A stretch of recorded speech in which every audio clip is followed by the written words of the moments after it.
Pretty cute. I'm going to be making egg salad and shaping it into a flock of hens. And I cannot tell you how many times I've made this in the past. Okay, I've finished chopping all of those eggs. Look, that is a big old pile of eggs right there. Now this is the moment when this stops becoming egg salad and starts becoming fine art. So we're going to sculpt this pile of egg salad into a hen. Starts by looking much like an egg, right?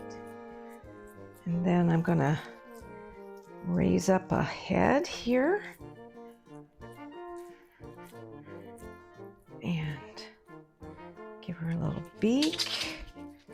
That little chunk of white is too big. I'm going to get rid of that. Oh yeah, she's coming together nicely. We want to be careful because we don't want anybody mistaking this hen for a rooster. I like it. Now let's work on the tail feathers. I'm just going to kind of press them down and up like that to make some little tail feathers for her.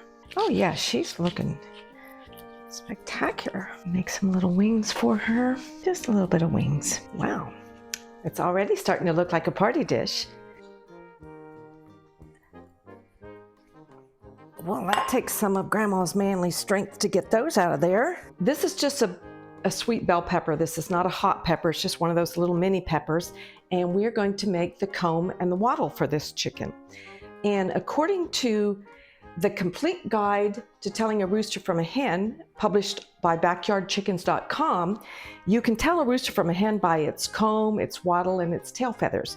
So we need to be very subtle making this comb and the wattle so that we end up looking like a hen.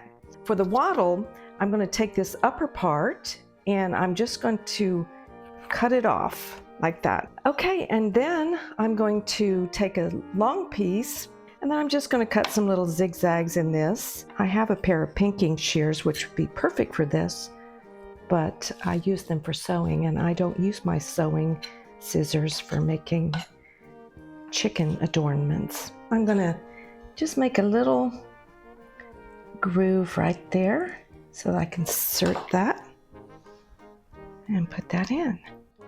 This is how you know it's a party dish. Okay, now let's get started with these small hens. We're going to have 12 of these because 12 is traditional, biblically speaking. So what we're actually doing here is we're piping the nests. So I'm going to go around the edge. Oh, I put this one in the wrong way. Well, no wonder I was having such difficulty with it. I put her head on backwards. That is how you know it's a party dish. I've got them all done. They've each got little wings, and I just kind of fan the little tail feathers on there, and I just put a little thing on the top to represent their comb and wattle and beak all in one. So now we're going to plate these up. Look at this beautiful crystal dish. Okay, when you put chickens on here, that's how you know it's a party dish. So these leaves are already washed and ready to go. We're just going to put a little bit of these in the center, and this will be the nesting material for her. I'm not so sure she's going to fit in there. I maybe should have made a big old fat tall hen. All righty. Pretty cute.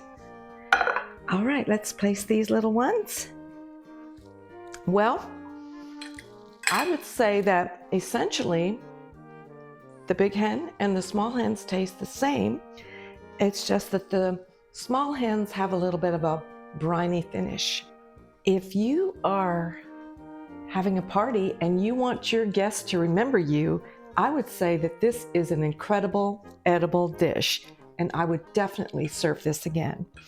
And actually, this may not be my last edible bird. See you next time.